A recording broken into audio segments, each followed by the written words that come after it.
Welcome back to the Journey of an ARC student. In this episode, our aspiring analyst in Hong Kong's wealth management industry continues her path with the Apex Research Collective. This week, she learns that a great answer begins with a great question. Building on Week 1's gap identification, Week 2 teaches fellows how to transform industry gaps into sharp analytical inquiries. A vague question leads to opinions. A strong one demands evidence and drives real investment decisions. And this all starts with the FINER framework. Basically, a good question as far as consulting firms and investment banks are concerned is a question that fulfills the FINER framework. Okay, this is the FINER framework that we are teaching. And basically, in future, in your entire life, in your career, in your studies, whenever you're trying to ask a question, you must make sure that it fulfills these requirements. Mentors introduced the FINER framework, feasible, interesting, novel, ethical, and relevant, as the gold standard for research questions. So what really is the FINER framework? Feasible. Can you realistically answer it in 10 weeks with available resources?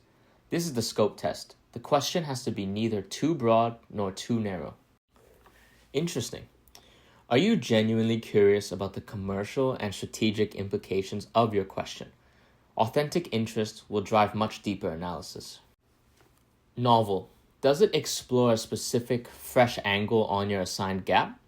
Avoid refreshing existing research and find the unexplored territory. Ethical. Can you research it without causing harm to subjects, institutions, or stakeholders? Relevant. Does the answer provide actionable intelligence for leaders in wealth management? Real-world impact is a non-negotiable. Now let's see what our student comes up with when using Copilot to generate a few questions that fit the FINER framework. Yes. I actually asked it to generate some research questions that fit the FINER framework, but on different topics for crypto and Web3. And right now, I'm seeing there's one that's titled Technical Integration. So it's about how smart contracts and multi-signature wallets can be used in crypto asset succession, or the other one is institutional adoption. So how can family offices integrate crypto native succession bridges to meet heirs' demands? But I don't really know which one to pick right now. Based on her interest in the crypto and Web3 industry, Copilot helped her generate the following two questions. First, how can smart contracts and multi-signature wallets be embedded into fiduciary governance frameworks to enable secure, automated crypto asset succession whilst maintaining compliance and privacy safeguards? And second, how can family offices integrate crypto native succession bridges to meet heirs' demands while preserving fiduciary accountability and institutional trust? And as a 15-year-old student, it's completely normal to feel a bit overwhelmed by the complexity of these questions. Fortunately, our lead mentor, Julian, will share some valuable insights and background to help clarify the questions at hand. Okay, now the first question is going to be very technical in terms of answering. As we discussed at our last lesson as well as this lesson, I think one of the objectives is for you to be able to create an MVP that could very quickly show results so that we can move on to the stage of actually building the startup, right? You are thinking that you might want to change the question or you want to do a bit more research. Is exactly the point that I've just made, which is that because you've provided the direction, AI will always use your direction to improve on whatever you've done. But if you're not satisfied with it to begin with, whatever AI does is not going to give you the ultimate question that you are satisfied with, right? And that's why this is actually very important. And it is, as you correctly mentioned, you need to do all the necessary research before you decide what's the direction of your question. And I think what might be helpful, Angelina, is this. If you are convinced that the Web3 blockchain topic is something that is, you're passionate about, that you are curious about, and it's an issue that you want to address, what we can do is to spend a little bit of time, perhaps, to discuss and for us to tell you more about blockchain and Web3. Here's a simple summary of Julian's in-class explanation to our student. So what is a blockchain? Well, a blockchain is a special kind of online record book that many computers share. Every time someone makes a transaction, like sending digital money, it is written into a block that links to the previous block, ultimately forming a chain. And because many computers keep copies and check each other, it is very hard to cheat or secretly change past records. Think of it like a Google Sheet for the whole world, where you can add rows but not secretly change old ones. Well, how about Web 3? Well, it starts from Web 1, where it consists of just reading websites like online posters.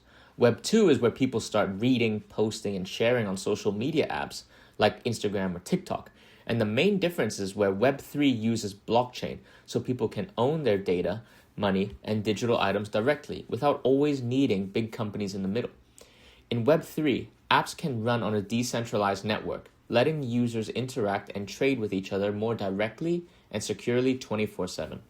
How about tokenization? Well, a token is a digital ticket on a blockchain that represents any real-world asset, whether it's property, gold, art, company shares, or even cars.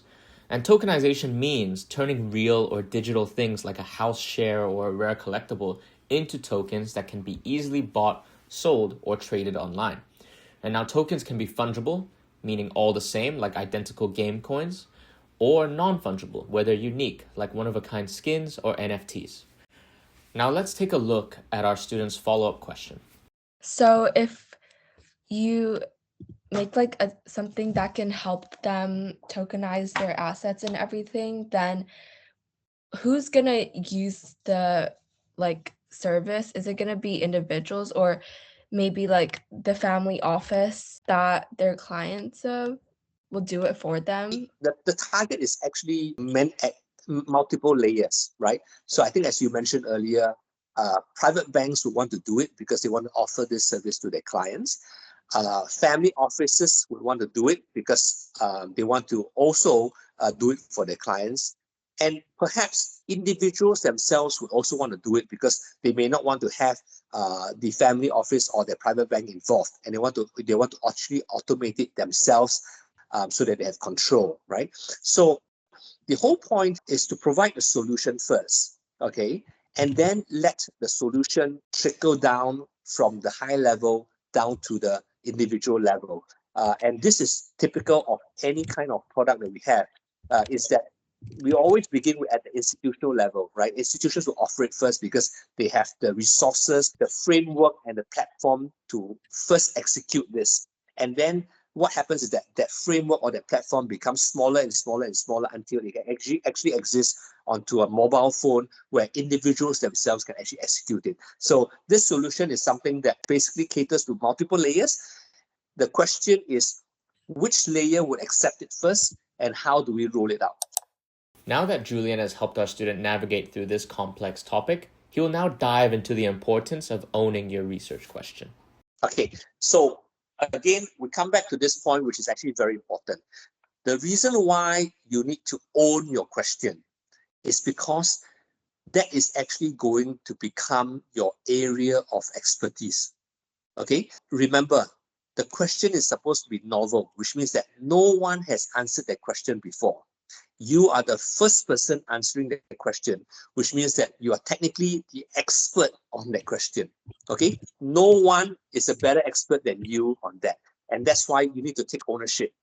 And that's why every single word that you're going to write in the future into your white paper must mean something to you, and you must fully understand what you're writing, right? Because you are the expert.